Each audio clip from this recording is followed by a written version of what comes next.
अक्सर ब्रह्मांड की उत्पत्ति को लेकर हमारे मन में ये सवाल जरूर रहता है कि आखिर ब्रह्मांड की उत्पत्ति कैसे हुई, कैसे ये तारे, आकाशगंगाएं, ग्रह और उपग्रह और उसी के साथ साथ ये धूमकेतुओं का निर्माण हुआ।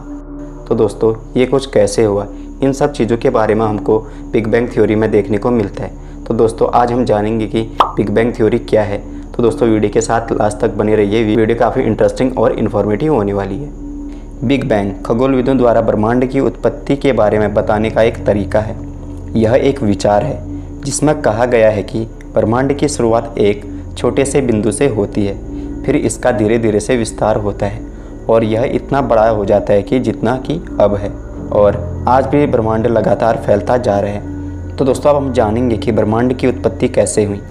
जब ब्रह्मांड की शुरुआत हुई तब यह प्रकाश और ऊर्जा के साथ असीम रूप से गर्म छोटे कणों का मिश्रण था।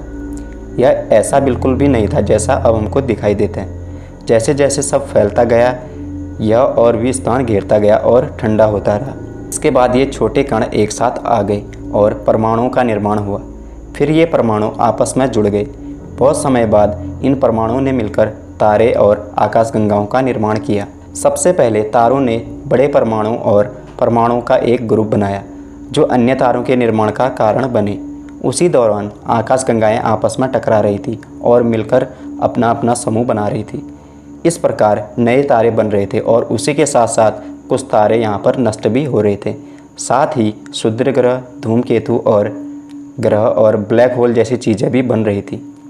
तो दोस्तों अगर विस्तार से जाने तो इसके बारे में सन 1927 में भौतिकी के प्रोफेसर जॉर्ज लेमेत्री ने ब्रह्मांड की उत्पत्ति को लेकर एक सिद्धांत का प्रतिपादन किया था जिसे हम बिग बैंग सिद्धांत के नाम से जानते हैं। इसी सिद्धांत के आधार पर ब्रह्मांड की उत्पत्ति और विस्तार की कल्पना की जाती है। अधिकांश खगोलविद बिग बैंग थ्योरी से सहमत हैं, लेकिन कुछ सिद्धांतकार ऐसे भी हैं जिनके पास बिग बैंग के अलावा वैकल्पिक स्पष्टीकरण है, जैसे इटर्नल इन्फ्लेक्शन और एक ऑसिलेटिंग यूनिवर्स।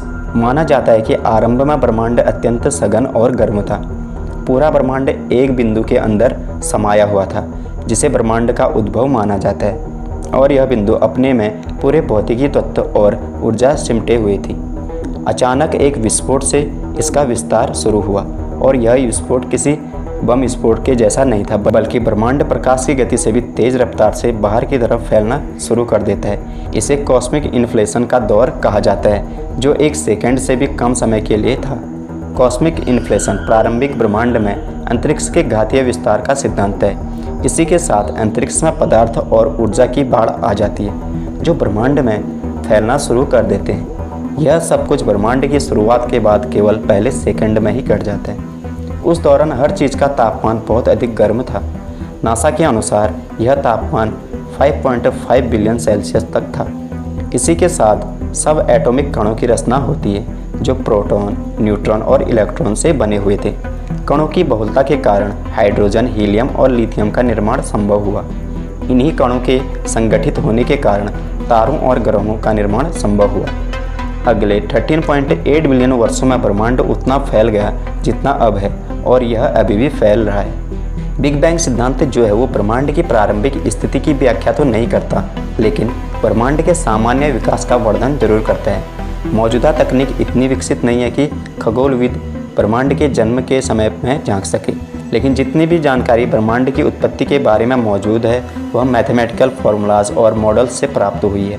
हालांकि खगोलविद विस्तार की प्रतिध्वनि को एक घटना जिसे कॉस्मिक माइक्रोवेव बैकग्राउंड के नाम से जाना जाता है के जरिए देख सकते हैं। बिग बैंग मॉडल दो मान्यताओं पर आधारित है, जिसमें से पहला है अल्बर्ट आइंस्टाइन की थ्योरी ऑफ रिलेटिविटी, जिसमें सभी पदार्थों के ग्रेविटेशनल इंटरेक्शन का सही वर्णन किया गया है, और वहीं दूसरी मान्यता है कॉस्मोलॉजिकल प्रिंसिपल, जो बताता है कि ब्रह्मांड के बारे में एक ऑब्जर्वर का दृष्टिकोण ना तो उस दिशा पर निर्भर करता है जिसमें वह दिखता है और ना ही उसके स्थान पर।